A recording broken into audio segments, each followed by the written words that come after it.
Bingo ran 11 chairs short that afternoon. And I kept calling numbers anyway, because the alternative was letting the room notice. And a room like that notices everything except what you want it to. 96 on the porch thermometer. The kind of August afternoon where the parking lot gives off a smell like hot tar and crushed pepper leaves. And the air handler on the west wing wheezed and quit around 2, the way it had every day since June. The ice machine by the coffee urn dumped a load every few minutes, and I'd fallen into the habit of calling on that clatter, B14 on the clatter, then O71, because it kept me from going too fast for Lucille, who liked to check all 4 of her cards before she'd let you move on. 11. Frank and Sue Kirby were at a cardiology thing up in Fort Ives. That was 2. Mr. Alvarado had a stomach. The Wednesday van run to the flea market had gotten canceled because the county was advising against non-essential transport, which was a sentence Kay Ostrander read off her phone at the Monday stand-up in a voice like she was reading the lunch menu. And I remember thinking it was about heat index, because there'd been a memo in June about heat index and van trips and liability. And memos in that building all sounded alike. Marvin Lee sat where he always sat, third table, back to the window, 3 cards squared up in front of him, with 2 fingers resting on the middle one, like he was holding down a receipt in a breeze. Lucille Foster had her napkin folded into a little tent, and she flattened it and built it again, flattened it and built it again. Doreen Brown asked me what time it was, and I told her. And about 90 seconds later, she asked again, and I told her again. And that's the job, most days. That's 90% of 12 years. The double doors to the west corridor came open hard enough to hit the stop, and Yvette Carter came through them fast, which she didn't do. Yvette walked like she was pushing something heavy ahead of her, always. 51 years old, 26 of them on a med cart, and she had a pen she clicked against her badge reel when she was working a problem, and she wasn't clicking it. She had it closed up in her fist. "Bring the cage," she said, and kept walking. I said something out loud to the room about a technical difficulty, and how the mailman had probably backed into the dumpster again, which was stupid, but it bought me 20 seconds. And Lucille said, "Don't you dare leave us hanging on this card." And I told her 5 minutes. Then I picked up the wire cage with the plastic balls still rattling in it, and went through the doors after Yvette, carrying the thing, because she'd said to bring it, and I hadn't gotten as far as asking why. There's no reason on this earth to bring a bingo cage anywhere. She'd meant something else, or she'd meant nothing at all. And I hauled it half the length of that corridor before I set it down on a linen cart. And I would keep moving it around that building for 9 days, off a cart, onto a windowsill, off the windowsill, onto the floor of the salon, like it was mine. The west corridor at Windward Hall has terrazzo from 1926 under the wax, and it has a smell I could pick out blind, wax over something older underneath it. And that afternoon, there was a third thing riding on top of both. Copper, hot pennies, and a public restroom. Room 112's door stood open flat against the wall stop. Tanya Lee was on the floor with her back against the closet door, holding her right forearm up in front of her face the way you'd check a watch, turning it, looking at the underside. Howard Davis was on the floor too, on his hip, one leg working against the carpet like he was trying to get purchase on ice. Howard was 91. He'd had a stroke in March that took the left corner of his mouth and most of his words, and he went about 130 pounds, and he had the lace of my left sneaker in his teeth. That isn't a way of putting it. He'd gotten hold of it while I was still standing there arranging my face, and Yvette came over the top of him with a bath blanket and said, "Get his knees," and Tanya said from the floor, in a perfectly reasonable voice like she was reporting a supply shortage, "He bit through. Yvette, look at it. He bit through. Getting him wrapped took both of us, and it took a lot longer than it should have. He was strong in a way that didn't match his arms, all of it in his neck and his hips, and he kept turning his head under the blanket toward whoever was breathing loudest. I put my left hand down on the raised bed rail to brace, and my palm skated along the rail's underside where the plastic cap was gone, and it opened a flap of skin at the base of my thumb, maybe an inch and a half of it, and I didn't feel that for another 20 minutes. Under the blanket, he made a sound like a man starting to clear his throat and never getting to the end of it. His hands never stopped moving, patting and plucking at the blanket, the way he'd pluck at his lap robe on Sundays when he wanted somebody to call his son. Yvette put a knee on him and looked up at me, and her face wasn't doing anything at all. "Terry, get Bud. Get this door shut and get Tanya into treatment and get pressure on that arm."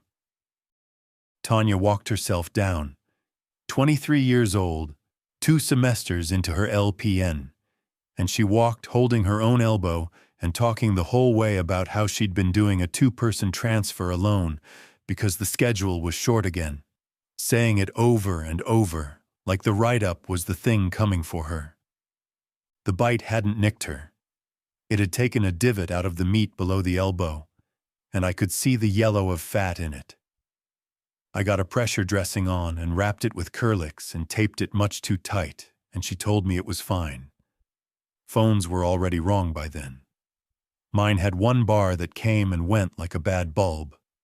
The 911 call rang 12 times, and then a recording came on that wasn't the normal recording. A woman's voice, unhurried, saying that due to extremely high call volume in your area, emergency services are prioritizing life-threatening calls. Please remain in place. Do not attempt to transport. And then a tone, and then nothing. I called back twice and got the same woman both times. The same little pause before "remain in place," like she'd been standing in a booth somewhere reading it off a card in 2011 for exactly this. Gerald Martin got through to the county non-emergency line and put it on speaker on the medroom counter and sat next to it for 41 minutes with his arms crossed. 4 bars of flute music, over and over. I can still do it with my mouth. Kay Ostrander had left the property at 11:40 that morning for the corporate office in Brooksville, and she called the front desk a little after 6. Yvette took it. Kay said she was working on getting us support, that we should maintain normal operations and document everything, and that she'd have an update by morning. And then the line dropped in the middle of a word, and it never came back up. I've thought about whether she meant to leave and never come back. I think she meant to come back. And then the interstate stopped being a thing you could drive on. 47 residents that week. 6 of us on shift counting me. And I've never been sure I ought to be counted, since my whole job was the laminated calendar in the dining room. Chair yoga Tuesday, van trip Wednesday, Friday hymn sing, the ladies from the Methodist Church on Old Rye Road, 4 of them, and one of them brought a keyboard with a rhythm setting she never turned off. At 9, Bud Thompson walked me out to his truck. 61 grounds and maintenance on that property since before it had a license. Deaf in the left ear from a Navy machine shop in 1983. Blue rag hanging out of his back pocket that he wiped his hands on about 900 times a day. The heat hadn't broken. Out past the porte cochere, the crickets were sawing away in the pepper hedge, and there was an orange glow over toward the state road that Bud looked at for a while without saying what it was, and I didn't say either.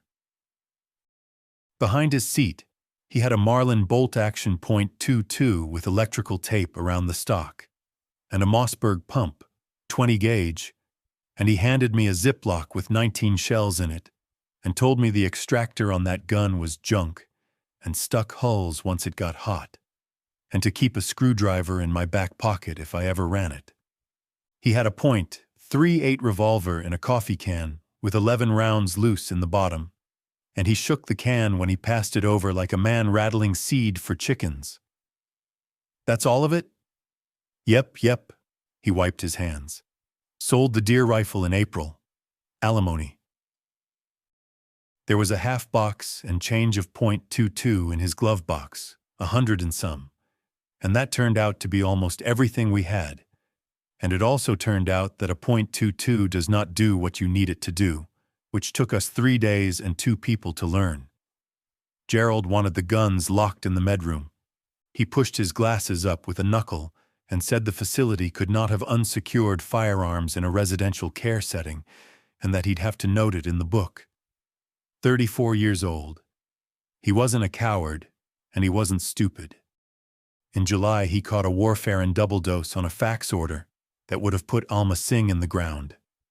He just had the one gear, and once he was in it, he stayed in it. Note it, Yvette said, and clicked her pen. Bud keeps the shotgun on him. And the other 2. Upstairs. Upstairs meant the second-floor linen closet with a mop bucket shoved against the door, which is not securing anything. And I said something agreeable about how at least it was out of the corridors where somebody confused might get into it. And everybody nodded. And that was that. That's my whole contribution to the first day. 12 years of running activities gives you a reflex for taking the temperature down in a room. And I used it 400 times that week, and maybe 3 of those times it did anybody any good. Tanya left at 4 in the morning. She had a Corolla with a crumpled quarter panel, and she came and found me sitting in the dark dining room with the cage on the table in front of me. And she'd taken my dressing off and rewrapped the arm in a pillowcase because it had soaked through. Her lips looked gray under the exit sign, which at Windward Hall is not red. It's that pale green. And everybody who ever worked a night shift there will tell you about that green. Yvette had already told her to stay, had already said it in the flattest voice she owns. Tanya said no. Her mother was down in Tarpon Slough, and there wasn't a lock on the front doors that worked from the inside anyway, because the whole WanderGuard panel runs off wall power, and we all knew what was coming for wall power. I walked her out. Told her to call the desk when she got there. Tell Doreen I've got her puzzle in the trunk, she said. 1,000-piecer, a lighthouse, been back there 2 weeks. 2 days later, Bud found a Corolla nose down in the ditch at the bend, where Old Rye crosses the culvert. Both doors shut, nobody in it. And he told me and didn't tell Yvette. And I've gone back and forth ever since on whether that was a kindness or just Bud being Bud. The house was a house first. A citrus man built it in 1926, and it went to a church, and then a school, and then a company that put 47 beds under one license and stuck 2 wings off the back in the 80s. Drop ceiling, vinyl handrail, jalousie windows in the bathrooms because somebody saved $40 a unit in 1984. The old front part is limestone and stucco with a barrel tile roof and steel hurricane shutters on tracks that you crank down with a handle, and there's a grand stair out of the lobby up to a second floor with 4 resident rooms.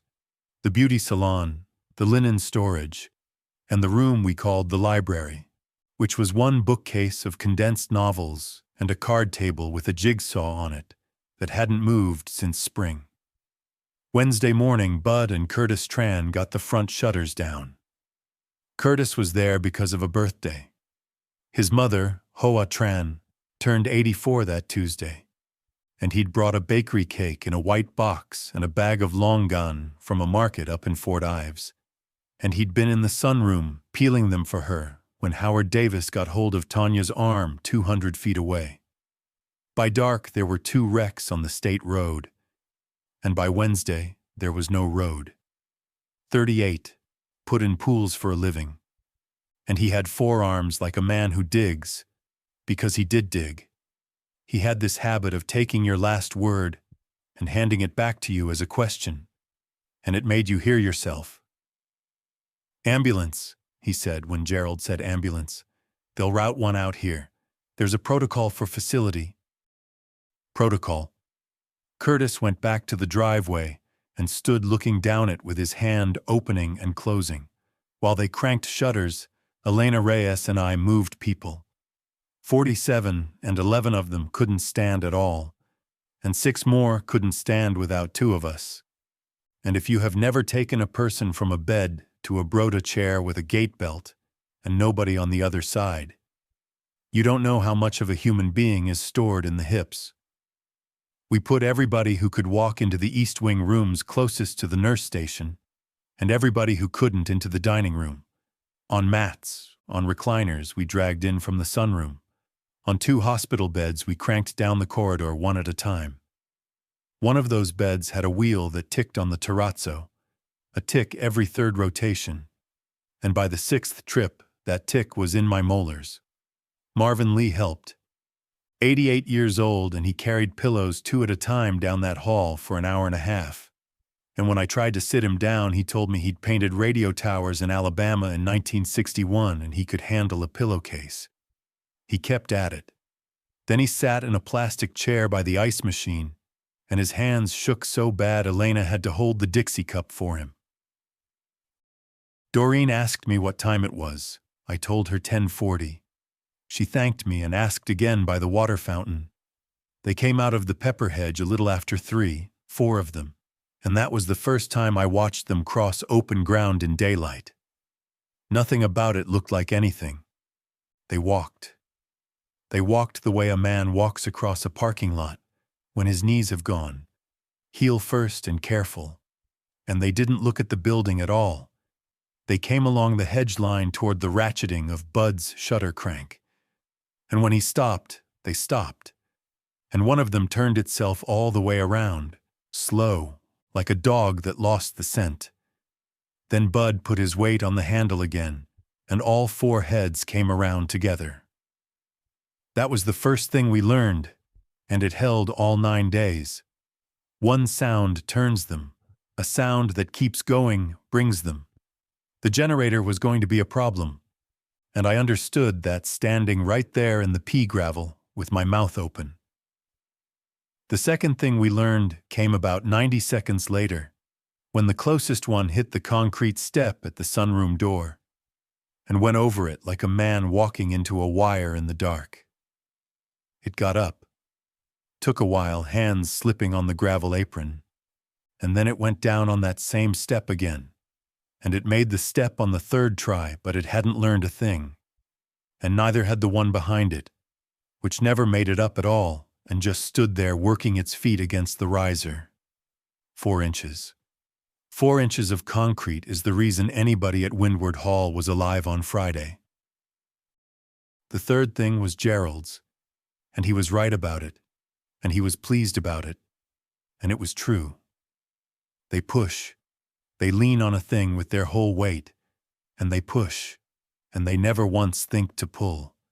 Every exterior door on that building opens outward, both leaves, fire code, and if you keep the panic bar clear and put a wedge under the outside edge, they'll stand out there and shove all afternoon, and the door will hold. Then on Friday, Gerald propped one of them open. I'm getting ahead. Thursday was almost quiet, and I want to put Thursday down because everything after was one long room with no door on it. Thursday, the generator ran 9 hours and we hated every minute of it. A 20-kilowatt Generac on a pad behind the kitchen with a 90-gallon diesel tank and a rattle in the exhaust. And the well pump ran off it, and so did the kitchen fridge and the freezer, and about a third of the outlets in the east wing, which is where we had the concentrators plugged in. 9 residents on oxygen. 4 of those 9 could not go an hour without it, and the concentrators drew power. And when the generator was off, they went to internal battery. And the internal battery on an Everflow is not a thing that exists.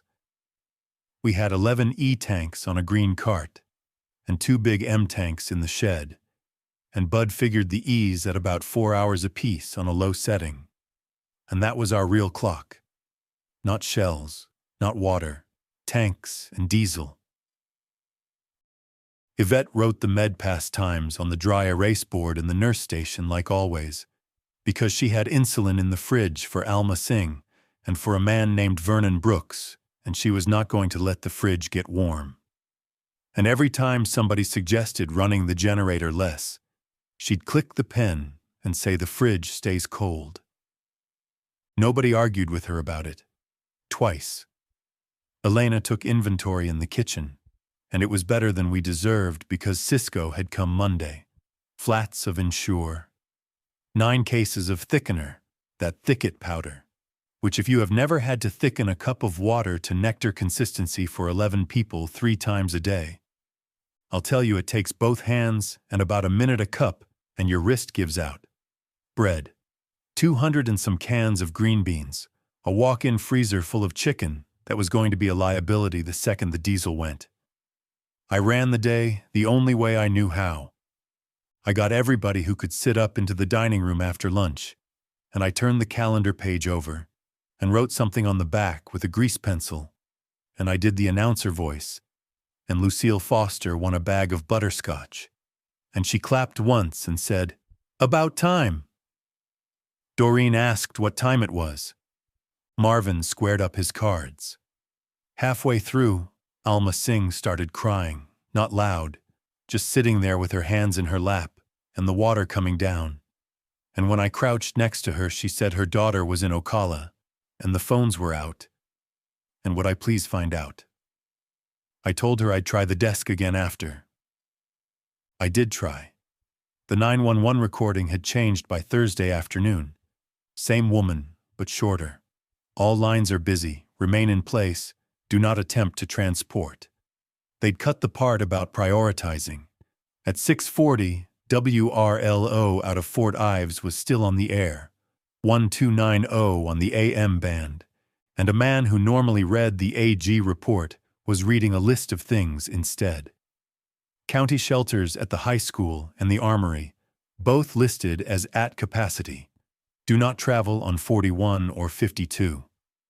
Persons displaying agitation, disorientation, or biting behavior should be isolated and reported. Reported to who, he didn't say. Then he read the list again from the top, and his voice did something on the second pass-through. A hitch. And he read it a third time, and after that, it was a tone. Curtis stood in the porte cochere until dark with his phone up over his head. Friday, it went to hell, and it went to hell because of the porte cochere door, and because we had all gotten used to standing in that spot to breathe. The porte cochere is where the ambulances used to pull in, a limestone arch over a concrete pad, and the door off it goes into a vestibule and then into the medroom hallway. That door opens out, and the pad has a lip on it, and it was the safest place on the property to stand and get air on your face, which mattered more than I can explain to you, because with the shutters down, that building held heat like a car with the windows up. It was 101 degrees on the porch thermometer Friday, and inside it was worse in the wings where the drop ceiling trapped it, and the smell in there by Friday was 47 people and no laundry running. Gerald had a Rubbermaid trash barrel he'd been using to haul soiled linen out to the pile, and he'd been propping that door with a rubber wedge to get the barrel through. And he'd done it 11 or 12 times over 2 days without a thing happening. On the last run, he set the wedge, went down the vestibule, came back with a second barrel, and he was gone maybe 40 seconds. I heard it from the dining room. Not a crash, a talk, the door swinging out and hitting the archstone, and then a shoe on the vestibule tile with grit under it. There were 3 inside before anybody got a hand on the door, and there were 6 more coming across the gravel by then. And the reason was that the generator had been running since 5. We had run it all day because it was 101 degrees, and Yvette wanted the fridge cold and the fans on, and I had asked her twice to run it, and she had said yes both times, and that's mine. That's the part I own. 9 hours of a diesel rattle over open ground on a still day, and by Friday afternoon, there were things standing in the pepper hedge that had walked a long way to get there. Gerald never got a hand on anything, The first one took him against the wall by the sharps container, and the sound a man makes is not a scream. It's more like an argument. And he was still arguing when Bud came around the corner from the kitchen with the 20 gauge. Indoors, that gun is not a noise. It's a physical event. The concussion came up through the floor into my knees, and my ears quit entirely. And for the next hour, everything came to me through a pillow with a high tone laid over it.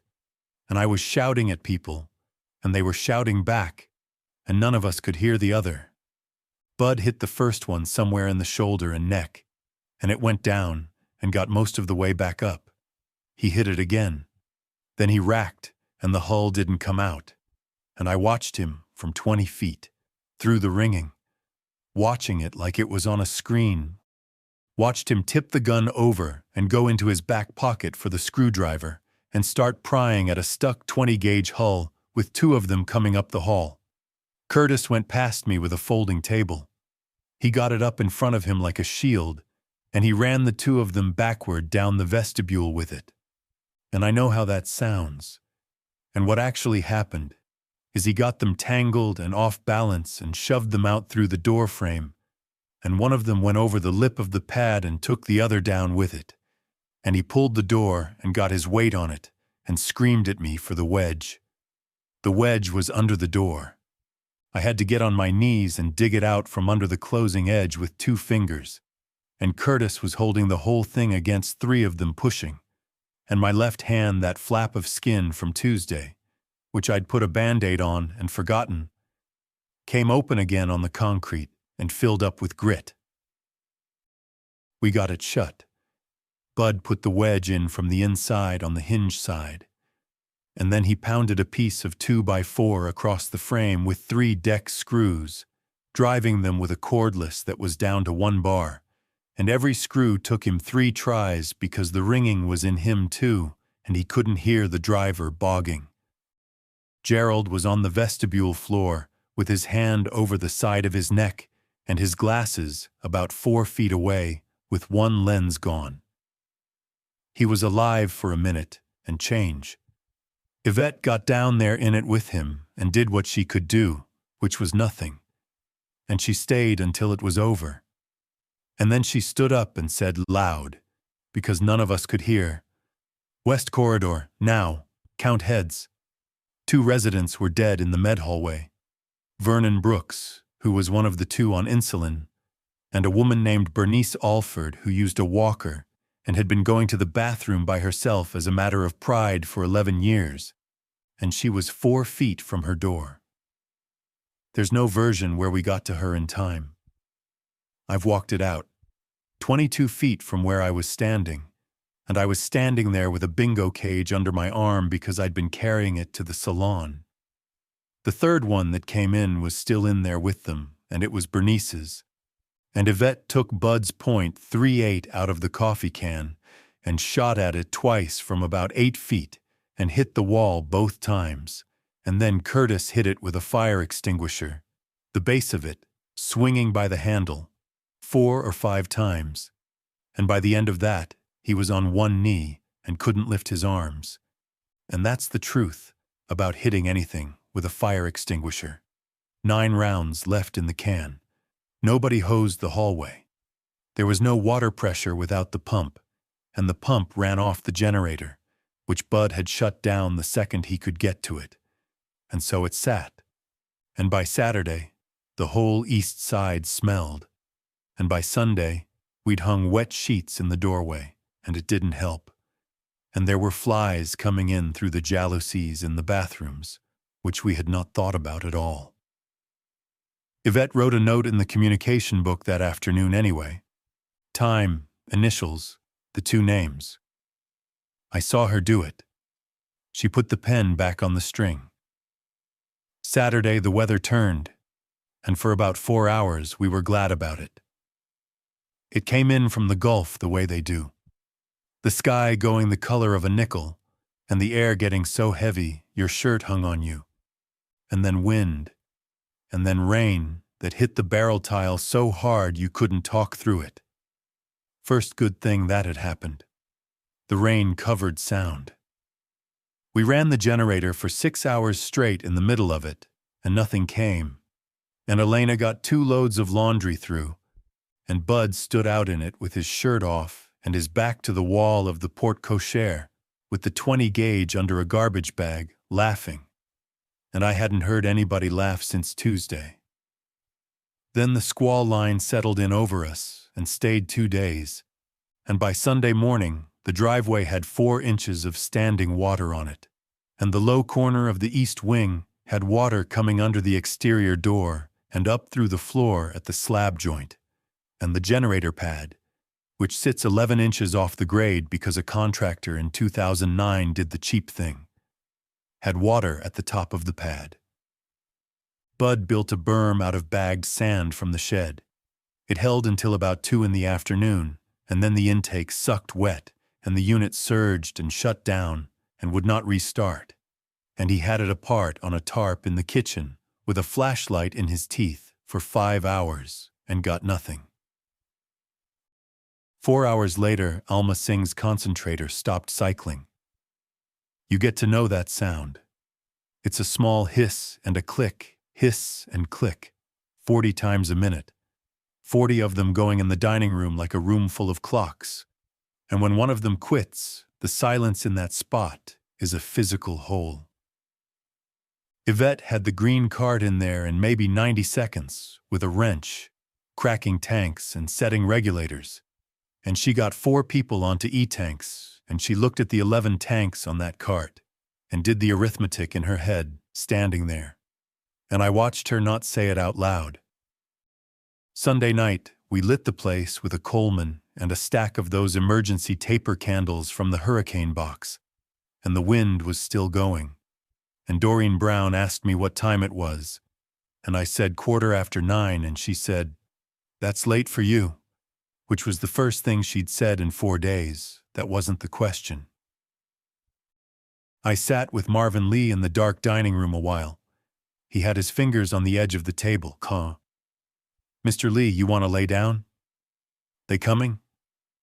"I don't have anybody to ask about that." "Radio." "Radio's a tone." He thought about it.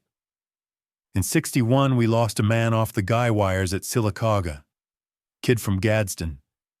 He tapped the table twice with 2 fingers.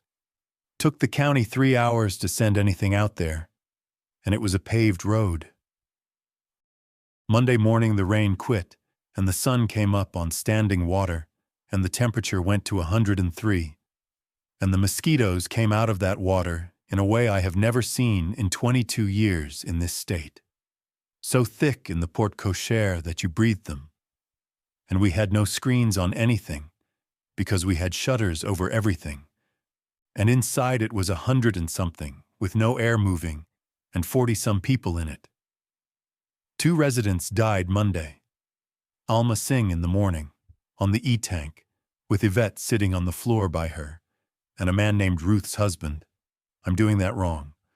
Ruth Alcorn's husband had died in 2019, and Ruth died Monday afternoon, 94, and she'd had congestive failure for 6 years, and no oxygen and no Lasix left, because the pharmacy delivery was Tuesday, and Tuesday was the day everything stopped. Elena and I moved both of them to the salon upstairs, because it was the only room with a door we could close that wasn't holding somebody alive. And getting a body up that grand staircase takes 2 people and 11 minutes, and I want to say something else about it, and I'm not going to. Monday afternoon, a sheriff's cruiser came up the drive. I want to be careful with how I tell this part, because it's the part people don't believe. He came up through the standing water at about 10 miles an hour with the light bar going and no siren. Curtis and I were out in the porte-cochere. He stopped 40 feet short of the arch, and he put his window down about 1/3 of the way, and he was maybe 25 years old, and there was a crack in his windshield running corner to corner, and something dried on the push bar. Curtis got both hands up. "We've got 42 people. 11 can't walk. We need..." "You got anybody bit?" "We need transport. We've got 4 on oxygen with about— Sir, he said it the way you say it, when you've said it 90 times that day. Is anybody there, Bit? Curtis looked at me. I said no, which was true right then, and I said it in the friendly voice, the one I use on the phone with families, and I hated hearing it come out. The deputy looked at the building for a second, at the shutters, the barrel tile, the 2 dead things Bud had dragged into the hedge line Sunday because we couldn't stand having them by the door. Keep it shut, he said. Don't run engines. There's a lot of them on 52 moving toward noise. Then, and this is the thing, he took a spiral pad off his dash and he wrote something down. And he read the name of the facility off the sign to make sure he had it right. And he said, I'm putting you on the list. And he put the window up. Curtis walked out into the water after the car, out past the arch, hollering. And I got a fistful of his shirt. And there was a real half-second where he was going to hit me. And instead, he stood in 8 inches of brown water with his hands on his knees. List, he said. The cruiser turned onto Old Rye and its light bar was going the whole way until the hedge took it. That was the last vehicle that came up our driveway that wasn't ours. Tuesday morning we had our best day, which is a sentence I understand sounds insane.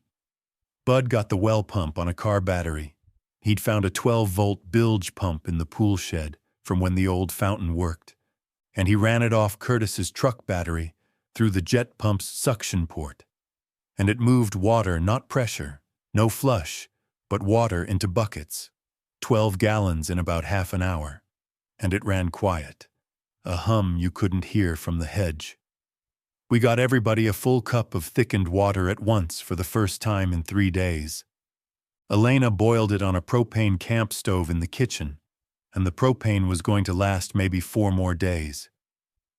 Curtis and I put the sunroom into shape as a second room, dragged 8 recliners in, wedged the exterior door, and Bud drove screws through the frame of the jalousie window in the sunroom bathroom, because we'd all been thinking about those flies and what they were coming through.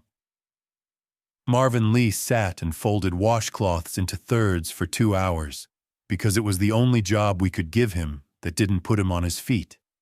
And Lucille Foster sat with him and folded them into thirds a different way, and neither of them mentioned it.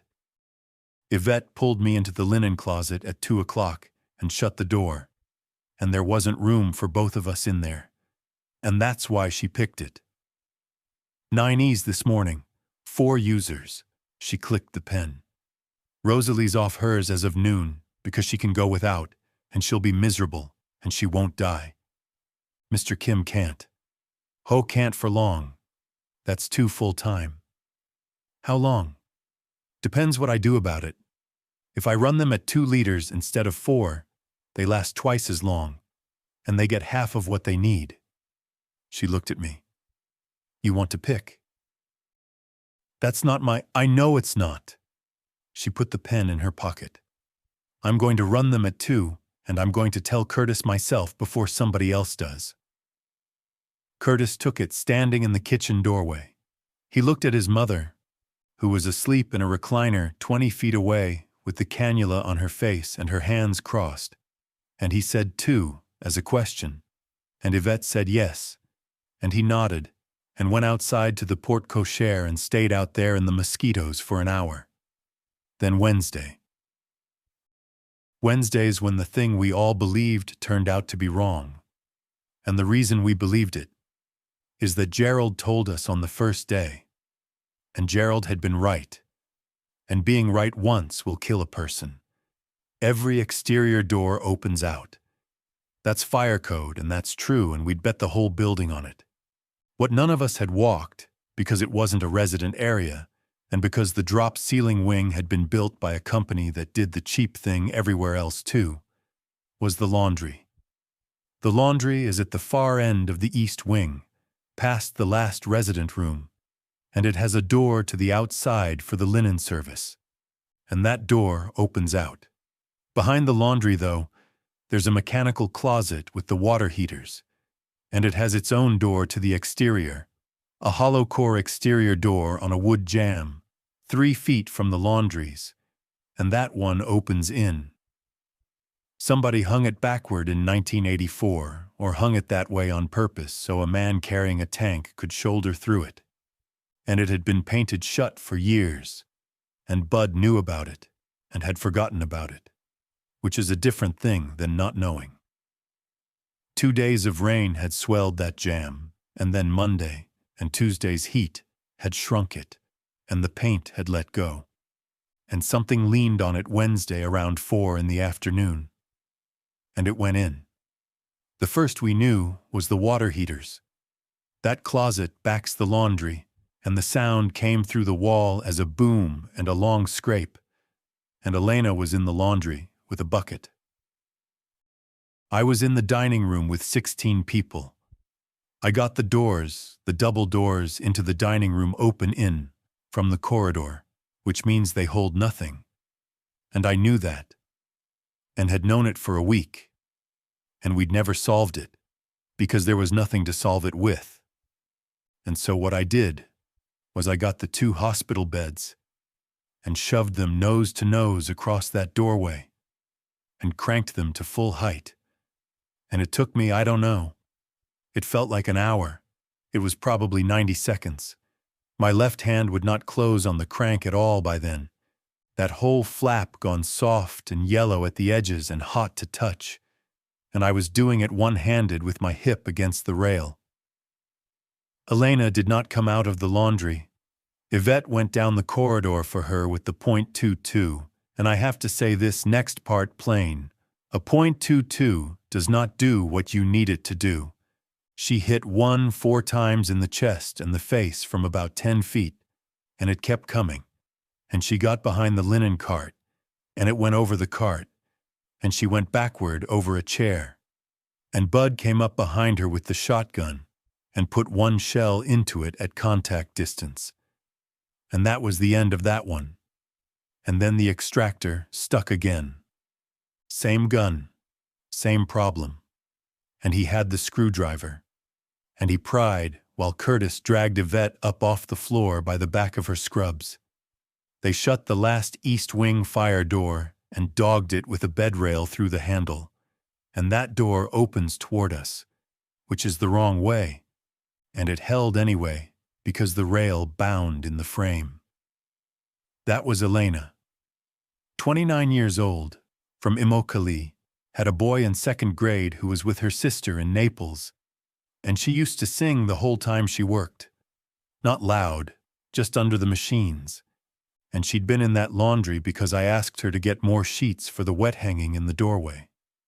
10 residents were on the other side of that fire door. I need to say it like that, and then say the rest slower. The east wing past the fire door has 5 rooms. When we moved everybody Wednesday of the first week, we put the ambulatory ones there because it was close to the nurse station. Ambulatory, meaning they could walk, meaning they could have come to the door. 4 of them did. Yvette and Curtis got the rail out and got 4 through and got it shut again. And it took 11 or 12 seconds. And the last one through was a man named Tommy Wills, who was 80 and had been a lineman. And he came through under Curtis's arm at a dead run, and he had a bite on his forearm that we didn't see for 2 hours. 6 didn't come to the door. One of them was calling out, not words. Curtis wanted to go back in. He said it once, and Yvette said no, and he said it again, and she put her hand flat on his chest. And Bud was still standing there with the shotgun broke open and a hull half out of it. And he said, "Yep, yep," which was Bud for something else entirely. And Curtis went and sat on the floor next to his mother's recliner and put his head back against the wall. The dining room and the sunroom and the lobby and the stairs. That's what we had after Wednesday afternoon. 29 residents. Yvette, Bud, Curtis, me. By dark on Wednesday, there were somewhere between 15 and 20 of them in the east wing, and we could hear them through the wall all night. They didn't do anything with purpose. They walked into things. A metal bedside table went over about every 20 minutes, and then again and again. And every time it went over, Lucille Foster's hands would stop. Thursday morning, Tommy Wills's arm had a red line up it. And by noon, he was talking about his mother's kitchen in Pahokee. And by 4, he wasn't talking. And Yvette put him in the library upstairs with the card table wedged behind the door, and sat outside it on the top step with the .38 in her lap, and did not use it. And Thursday night, about 11, the door started thumping, and Bud went up and closed the salon door too, so there'd be 2 doors between that and the stairwell. And then he came down and sat with his back against the newel post, and stayed there till morning. 9 rounds in the can, still. 11.22 through the wing, 15 shells in the Ziploc, and 1 gun that stuck a hull every 3rd shot once it was warm. Thursday, I sat with Hoatron for an hour and did nothing useful. Curtis was asleep on the floor beside her, first time in 3 days, and she had the cannula at 2 liters, and her lips had a color I'd seen before in that building maybe 40 times, and she patted my arm. "He fixed pool," she said. "Big pool, hotel. He's a hard worker. Too much." She closed her eyes. "You eat?" That's an old lady and a stranger, on a Thursday, in 100-and-something degrees, offering me food out of a kitchen that had 9 cases of thickener and a propane tank getting light. The van came up as a subject Thursday night, and it was Bud who put it up, out on the porch behind the shutters with the 4 of us there. And it wasn't a discussion so much as a man saying a fact, and then everybody being quiet with it. We had a 2011 Ford E350 with a lift, 14 seats with the wheelchair positions folded, 3/4 of a tank, because I'd filled it Monday of that first week for the flea market run that got canceled. It sat in the porte cochere under the arch. It started. Bud had turned it over Tuesday with the hood up, briefly, to keep the battery, and then not again because of the noise. 14 seats, 29 residents. 2 trips, Curtis said. Bud wiped his hands. "Where to, though?" "Fort Ives. Radio's atoned since Saturday." Bud looked at his rag. "Shelters were at capacity a week ago." Nobody said the part about the road and how long 22 miles takes when you can't be sure of any bridge on it. And nobody said the part about the 11 who can't sit up, who'd have to lie in the aisle, and how you get a person off oxygen and into a van and down 22 miles at 2 liters an hour with tanks that are already at 2 liters. I said something about waiting 1 more day for the radio, and I said it in that voice again, and Yvette looked at me for about 4 seconds and clicked her pen once. Friday it went bad by noon, and there's no way to make Friday orderly, so here it is the way I have it. Bud went out at 9 to drag a length of chain link off the pool shed to bar the sunroom door properly, and he went out through the porte cochere like we'd all been doing. And there was one in the pepper hedge that had come up during the night with the mosquitoes, and it got him against the truck bed. He got its head against the fender and got out from under it, and Curtis put a landscape edger through it. And Bud came in with 2 fingers on his left hand chewed to the bone, and his forearm laid open. He sat down on the floor of the medroom with his back against the cabinets, and he said, "Yep." And Yvette got the drawer open with the lidocaine, and he told her not to bother. He didn't hide anything. He didn't ask anybody for anything. He wrapped it himself with his good hand, and he went out to the sunroom and finished screwing that chain link across the door frame.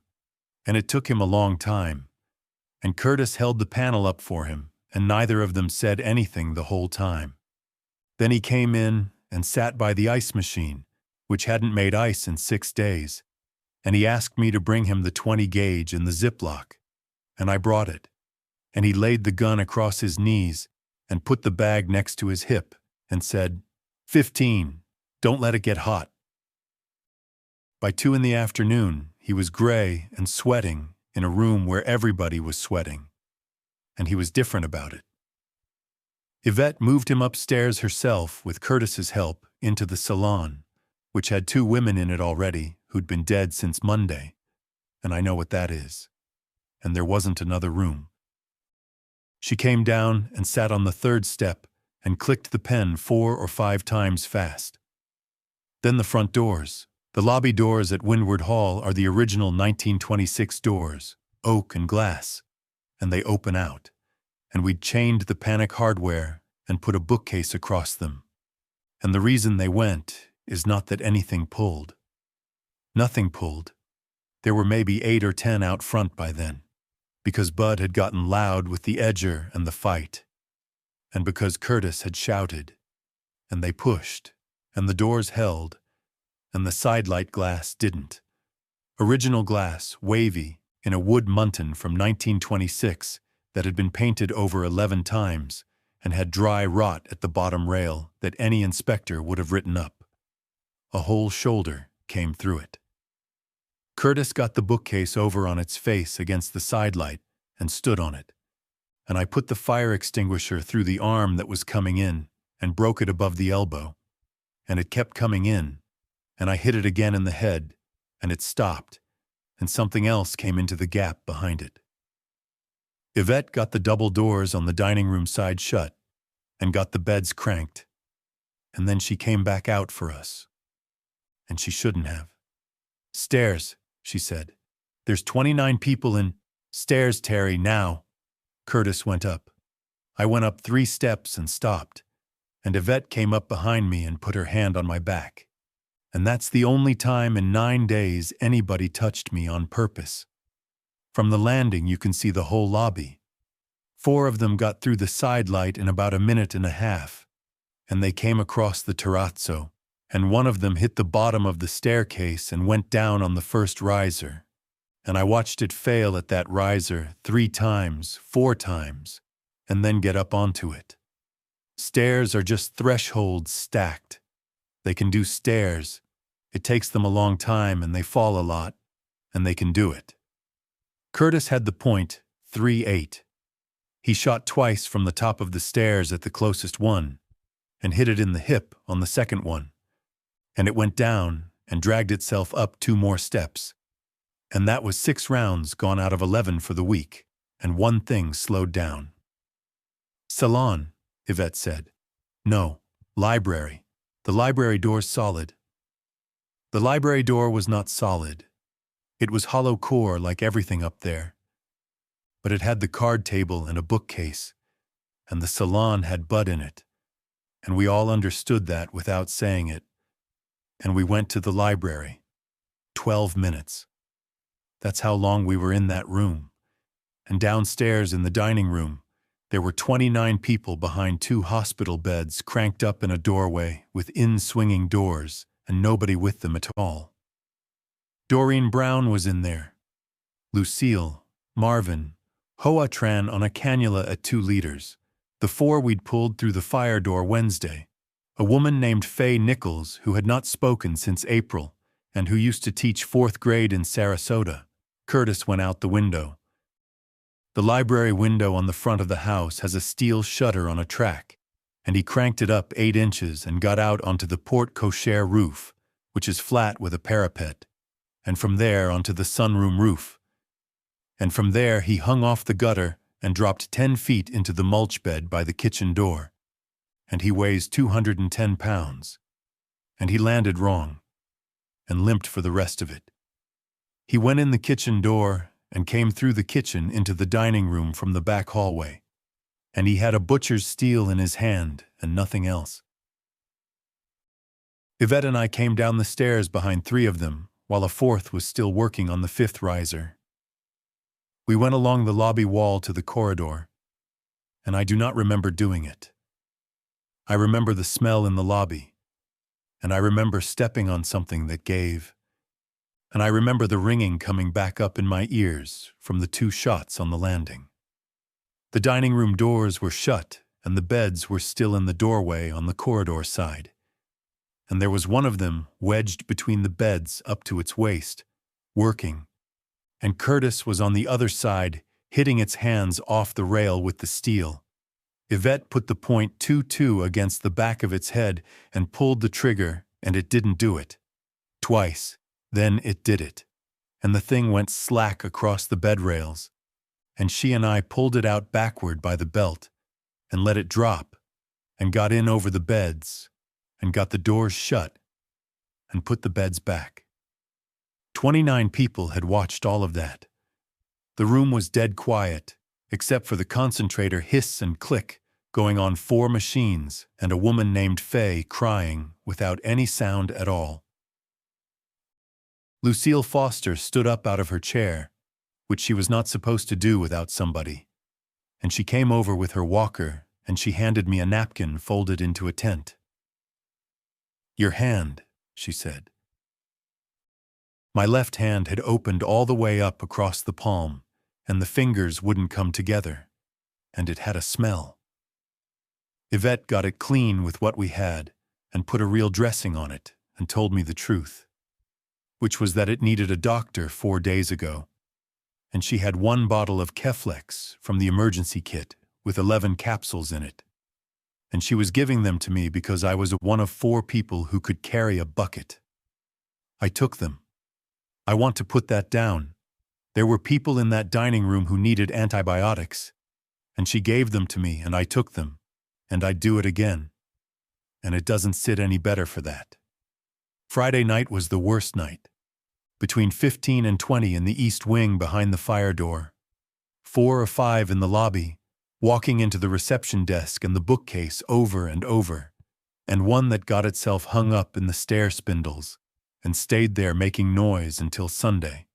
Something in the salon that was Bud, and something in the library that was Tommy Wills, and everybody in the dining room and the sunroom listening to all of it in the dark, with no fans in 100 degrees. Doreen asked me what time it was, and I said 10 of 2, and she said, "Is my mother here?" And I said, "No, ma'am." And she asked me what time it was. Saturday morning, Curtis said the van, and it wasn't a subject anymore. Here's the shape of it. We had 4 adults, and one of them couldn't use his left hand. We had a van under the arch, and the arch was clear because everything on the front had gone into the lobby through the side light, and everything else had gone toward the east wing, 14 seats, 29 residents. Friday morning, 26 by Saturday noon, because a man named Chester Poole died in the night, and 2 women died Saturday morning inside, about an hour of each other. And one of them was on an E-tank at 2 liters, and the tank was still hissing when Yvette got to her. 6 tanks left. 2 people who could not live without them. Curtis stood in the middle of the dining room and said it out loud so everybody heard it once and nobody had to hear it twice. "Whoever can sit up and hold on. 2 trips if the first one comes back." Nobody voted on anything. Nobody in that building had voted on anything in 10 years. Yvette started at one end of the room and worked to the other, and she made a call on each person by putting her hand on their wrist, and the ones who could sit up got a nod, and the ones who couldn't got their pillow fixed. And it took her about 20 minutes to go the length of that room. 13 could sit up.